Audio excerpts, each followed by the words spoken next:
प्रिय आई जब बाइबल में देखल जा प्रेरितों के काम पहला अध्याय 8वां पद के हम पढ़त हई। बाकी जब पवित्र आत्मा तोहरा पर आई तब तू सामर्थ पैब और यरूशलेम और सगरी यहूदिया और समारिया में और पृथ्वी के छोर तक हमार गवाह होइब जा। हमार गवाह होइब जा। प्रिय प्रभु कहत हमें बाकी जब तुम लोग पवित्र आत्मा पैब जा तब तुम लोग सामर्थ पैब, तब तुम लोग यरूशलेम में, यहूदिया में, समारिया में और जगत के छोर तक तुम लोग हमार गवाह होखबा जा। पवित्र आत्मा के सामर्थ से यदि एगो व्यक्ति भर जइहन त उ का करेलन, बाइबल में बा का करेलन। उ व्यक्ति परमेश्वर के गवाह बन के जिएलन। प्रिय यीशु कहत हमें यरूशलेम में तोहन ठहरल रह, हम जाके पवित्र आत्मा परमेश्वर के भेज देब। और जब तोहन लोग पवित्र आत्मा के सामर्थ से भर जेब अपना जीवन के बदलाव के तू देखब। हाँ, पतरस, याकूब, यूहन्ना बड़ा बदलाव के देखलें। कैसे? लूका के सुसमाचार में, मत्ती के सुसमाचार के में देखेली जा। उ का कि प्रिय वहाँ चेला कहले कि हम तोहरा खातिर जान देब, अपन प्राण दे देब देखे के आई। मत्ती ओकर 26 अध्याय 33 पद से पढ़े के। ए पर पतरस उनसे कहले यदि सब केहू तोहरा विषय में ठोकर खाएं तो खाएं, बाकी हम तो तोहरा विषय में ठोकर ना खाए। 35वां पद। पतरस उनसे कहले यदि हमरा के तोहरा साथ मरे के भी पड़े तो भी हम रउआ से कबही ना मुकरब। और ऐसे ही सगरी चेला भी कहले। 56 पद। बाकी सब कुछ ऐसे भइल बा कि भविष्यवक्ता लोग के वचन पूरा होखे। तब सब चेला उनकरा के छोड़ के भाग गईले। का लिखल बा? भाग गईले। जान देवे के तोहरा खातिर मरे खातिर तैयार हैं। ऐसन कहे वाला चेला लोग कुछ घंटा के बाद यीशु मसीह के छोड़ के भाग गईले। हमके प्राण देवे के पड़े तो दे दे, बाकी तोहरा के इनकार ना करब। ऐसन कहे वाला पतरस का के जानत है, देखे के आई। 69 पद से पतरस बाहर आंगन में बाहर बैठल रहने की एगो दासी उनकर पास अली और कहली, तू यीशु के गलील के साथे रहला। उ सबके सामने ई कह के इनकार कैले कि हम जानत नहीं की। 71 वचन से जब वो बाहर डेवड़ी में गईले तो दूसर की दासी उनकरा के देख के जवन वहां रहले कहली कि इहो तो यीशु नासरी के साथे रहलन। उस शपथ खा के फिर इनकार कैले कि हम वो आदमी के नहीं जानत। थोड़ी देर बाद जो लोग खड़ा रहे वहां पतरस के पास आके उनसे कहले, सचमुच में तू एगो हव, कहे कि तोहर बोली तोहर भेद के खोल देवेले। तब वो धिकारे और शपथ खाए लगलन कि हम वो मनुष्य के नहीं जानीला, और तुरंते मुर्गा तो बोल दिहलस। प्रिय कृपया सुनी जा। जब ई चेला पवित्र आत्मा से ना भरल गई रहले, ई डरपोक रहले, लोगन के सामने यीशु मसीह के कबूल कैला के हिम्मत उन लोग में ना रहे। रउआ खातिर मरे के पड़ी तो हमान मरल जाई सब कहल। बाकी जब सैनिक आके यीशु मसीह के पकड़ ले तो सगरी चेला वहां से भाग गईले। जौन पतरस कहले रहलन कि तोहरा खातिर हम जान भी दे सकीला, तो के कबो इनकार ना करब। जौन पतरस कहले वो 3 बार हम यीशु के जानत नहीं कहले। ई मनुष्य के हवे ना जानीला, डर के वो झूठ बोलले। बाकी जैसे ही ई लोग पवित्र आत्मा के सामर्थ से भर गईले, प्रेरितों के काम 2 अध्याय 3 पद। और उनके आग से फटत जीभ दिखाई दिहलस, और उन्हन लोग में हर एक जना पर आके ठहरल सब पवित्र आत्मा से भर गई।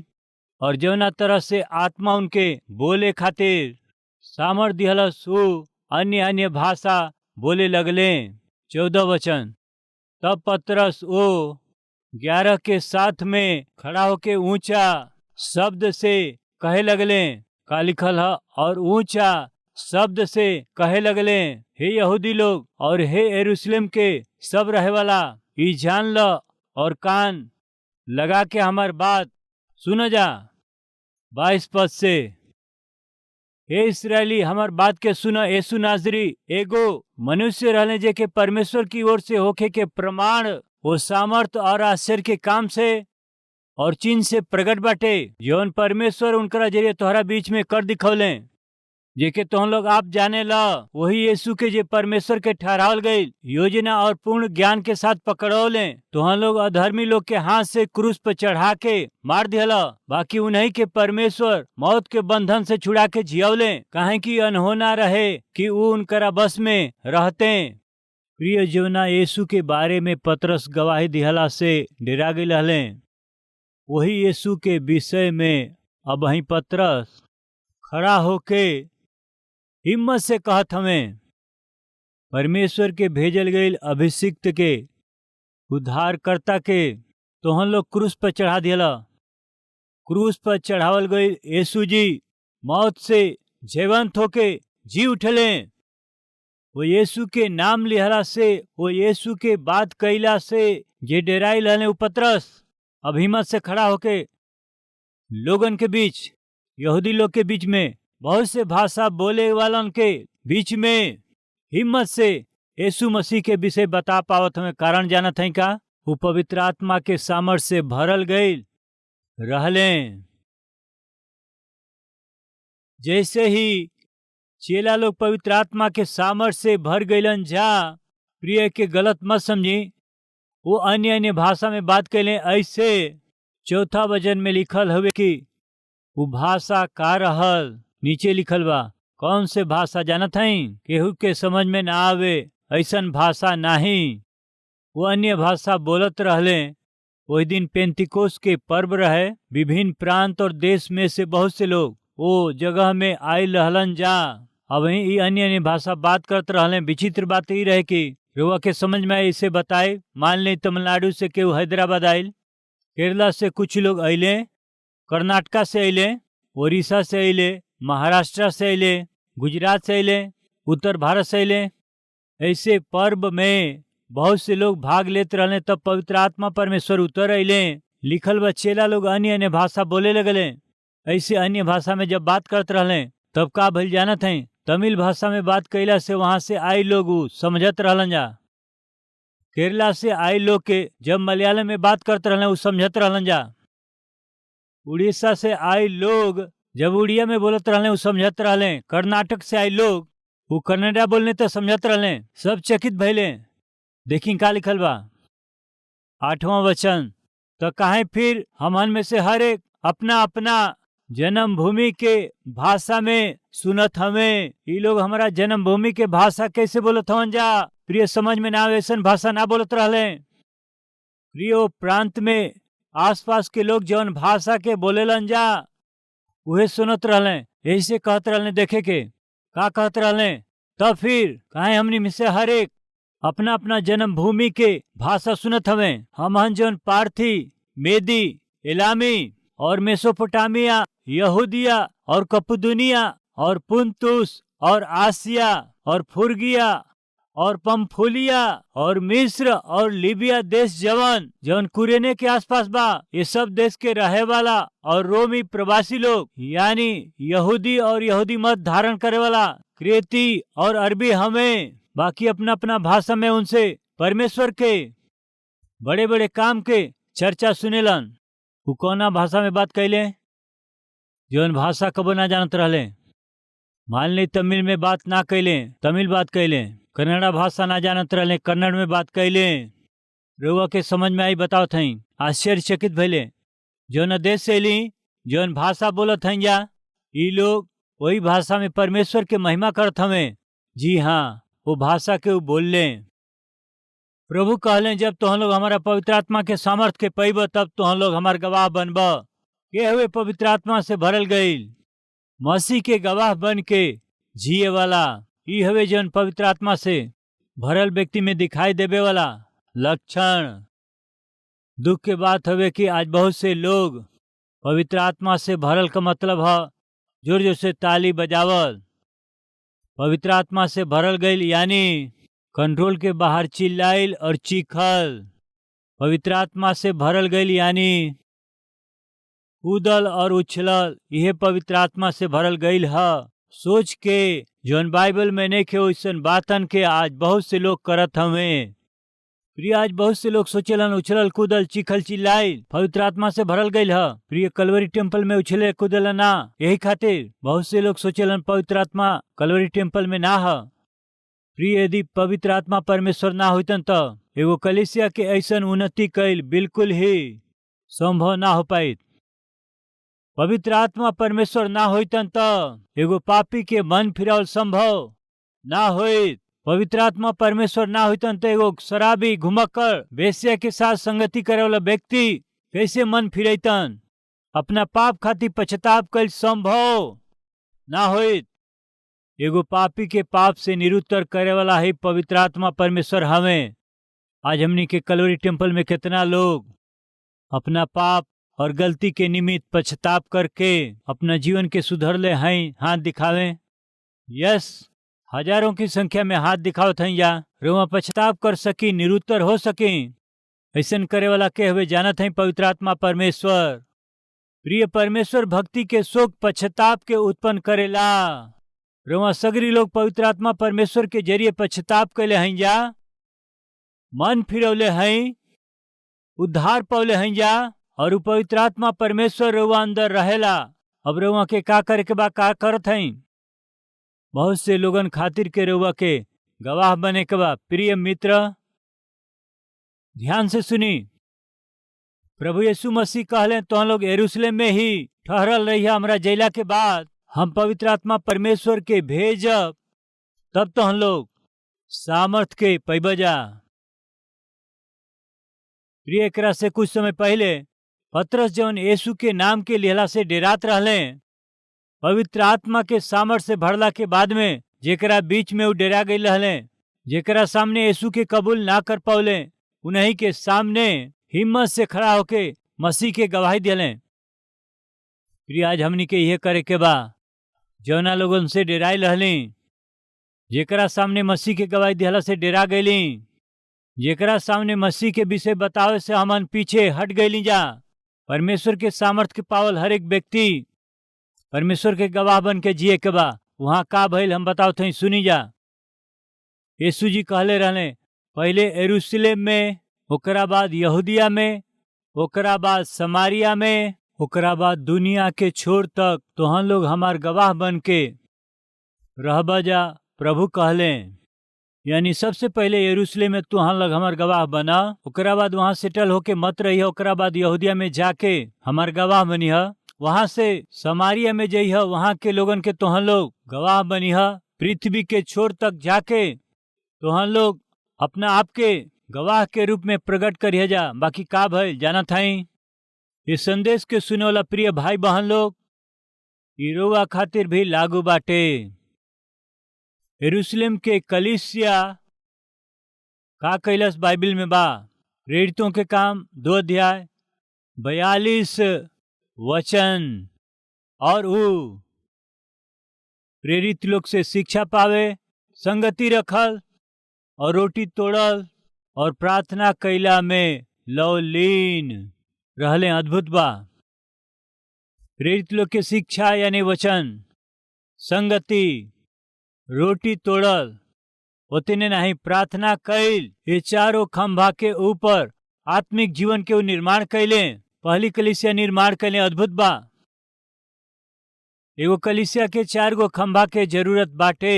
वचन के शिक्षा, संगति, प्रार्थना, रोटी तोड़ल, ये चारों मुख्य स्तंभ है। विश्वास करे वाला का मंडली एक चित और एक मन रहे, केहू भी अपना संपत्ति के अपन ना कहत रहे, सब कुछ साझा में रहे। प्रिय, बड़ा अद्भुत है। बाकी एगो बात भुला गए ऊ, का हवे वो? तो हम लोग के यरूशलेम में ओकरा बाद में कहाँ जाए के बा?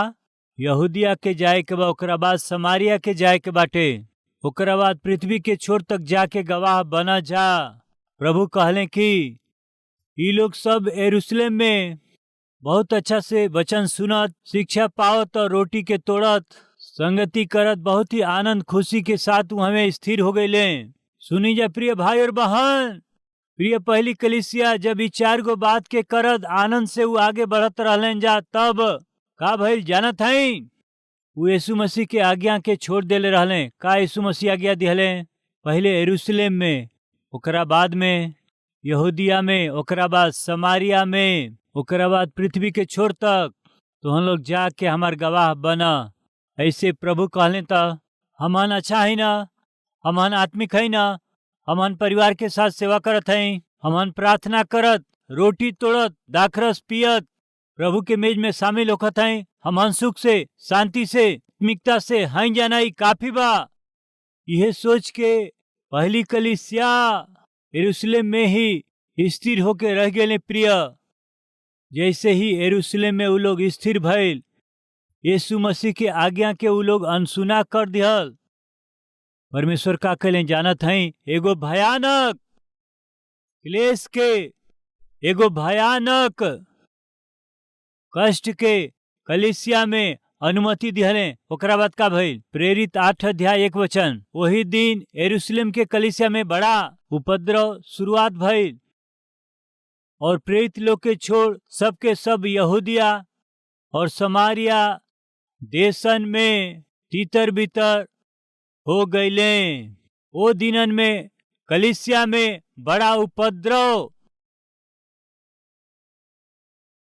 शिक्षा पावे में, संगति रखे में, रोटी तोड़े में, प्रार्थना करे में, ये चारों अद्भुत आत्मिक पिलर के ऊपर अपना कलीसिया के उ लोग बनावल अच्छा रहे, बाकी वो भुला गए सुसमाचार के आगे लेके गए। वो भुला गए यीशु मसीह के सुसमाचार के और लोगन तक पहुंचावल और दूसरा प्रांत में पहुंचावल उ लोग भुला गए। यहूदिया के भुला गए, समारिया के भुला गए, पृथ्वी के छोर तक जाए के बाटे करा के भुला गए, यीशु के दिहल आज्ञा के वो भुला गए। का भइल जानत हई? उपद्रव। पहली की कलीसिया में उपद्रव हो गई, लोग तितर बितर हो गए, भयानक उपद्रव होके पहली कलीसिया के इधर उधर तितर बितर हो गए। यरूशलेम के कलीसिया प्रिय इधर उधर तितर बितर हो गई। जे तितर बितर भइल, बाइबिल का कहला जानत हई? जे तितर बितर भइल उ लोग, हाँ, कहाँ गईले? यहूदिया। और कहाँ गईले? समारिया। हाँ, चौथा वचन 8:4, जे तीतर बितर भइल रहे उ सुसमाचार सुनावत उ फिरले। समझ में आयल रवा के? रवा उद्धार पौली, पवित्र आत्मा के सामर्थ से रवा भर दिहल बानी, रवा प्रार्थना करत हई, संगति में भी बानी, रोटी भी तोड़त हई, सब कुछ होता, बाकी मत भुलाई। नाश होखे वाला लोग यहूदिया में हमें, नाश होखे वाला लोग समारिया में बाड़े, नाश होखे वाला पृथ्वी के छोर तक हमें, तो हम लोग जाके उनके सुसमाचार सुनावा जा। ऐसे यीशु के दिहल गईल आज्ञा के वो अनदेखा कैले। सुनी जा कलीसिया, रवा उद्धार पौली, प्रार्थना करत हई, परमेश्वर के संगति में हई, रोटी भी रवा तोड़त हई, इतना में सीमित न रही। हमरा खातिर इतना काफी बा, परिवार हमार ठीक बा, हमार आत्मिकता ठीक बा, इस सोच के रवा स्थिर मत रह। यदि रवा वहीं स्थिर हो जाए तो रवा लोग सुनी जा, परमेश्वर उपद्रव भेज दी है, रवा तितर बितर हो जाए। आदि के कलीसिया के ऊपर परमेश्वर उपद्रव भेजले, कहे जानत हई? वो लोग परमेश्वर के आज्ञा के छोड़ देले रहले।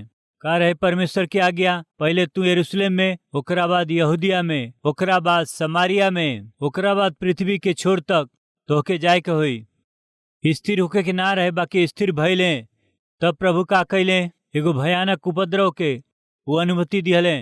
जैसे ही भयानक एगो उपद्रव कलीसिया में आ पड़ल, वो तितर बितर भइले। बाइबल में हम देखेला तितर बितर होखे वाला में प्रेरित लोग के छोड़ सब लोग तितर बितर हो गए। पहली कलीसिया तितर बितर भइल, कारण का रहे? जिम्मेदारी भुला गईले। आज ये बात के सुने वाला भाई और बहन लोग, परमेश्वर हमरा के, तोहरा के, हम सब के का जिम्मेदारी दिहले? सुसमाचार सुनावे के बाटे। कैसे रउआ जहाँ रहेला वहाँ मसीह के गवाह बन के रहे के बा। रउआ जहाँ काम करीला वहाँ मसीह के गवाह बन के जिए के बा। रउआ मसीह के गवाह बन के ना जी के मसीह जौन परिवर्तन और जीवन में लियाइल हवे ओकरा के दूसरा के ना बता के, यदि रउआ हमार आत्मिकता ठीक बा ऐसन रउआ सोचब त निश्चय एगो बड़ा उपद्रव रौरी पर आवत हवे। निश्चय परमेश्वर रउआ पर उपद्रव लियई है, काहे कि रउआ परमेश्वर के जिम्मेदारी भुला गईली। बाइबल में सुंदर बात बा, जे तितर बितर भइल वो कहाँ गईले? यहूदिया के गईले। जौन तितर बितर भइले कहाँ गईले? समारिया के उ गईले। कहाँ जाए के रहे उनके? यहूदिया में जाए के रहे, समारिया में जाए के रहे। कब जाए के रहे? जब आत्मिक रूप से बलवान रहे तब जाए के रहे। बाकी कब गईले? जब परमेश्वर उनके तितर बितर कैले। प्रिय पूछत हई, परमेश्वर उपद्रव भेजला के बाद में रहुआ सुसमाचार के प्रति श्रद्धा दिखाए या परमेश्वर तितर बितर कैला के बाद, परमेश्वर नौकरी में उपद्रव भेजला के बाद, रौरी व्यापार में और परिवार में उपद्रव भेजला के बाद में, तब रउआ कह परमेश्वर गवाही देवे में हम लापरवाही कैली, रौरी सुसमाचार के बाटे में लापरवाही कैली, नाश होखे वाला लोगन में सुसमाचार बतावे में लापरवाही कैली। हमके क्षमा करी पिता। उस समय रउआ प्रभु के चरण में गिरब, तब रउआ यीशु के चरण में गिरब, या फिर अभी सच्चाई के जान के जिम्मेदारी के पूरा करब।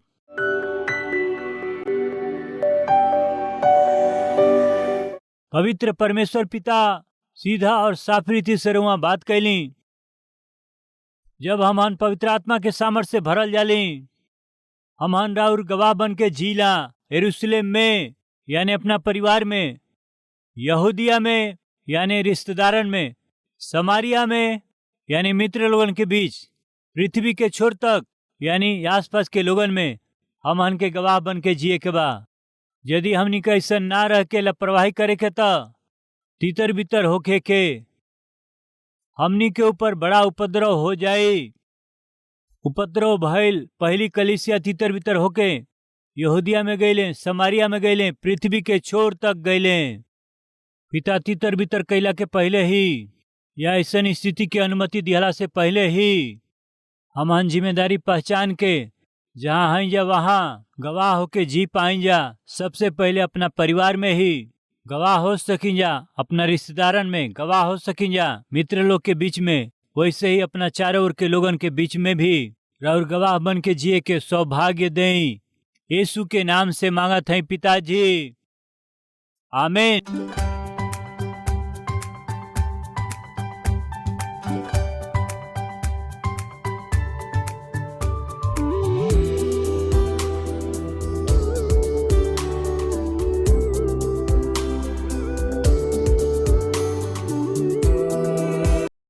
আমাদের ঠিকানা Calvary, post box number 30, Kukatpally, Hyderabad 72, Telangana.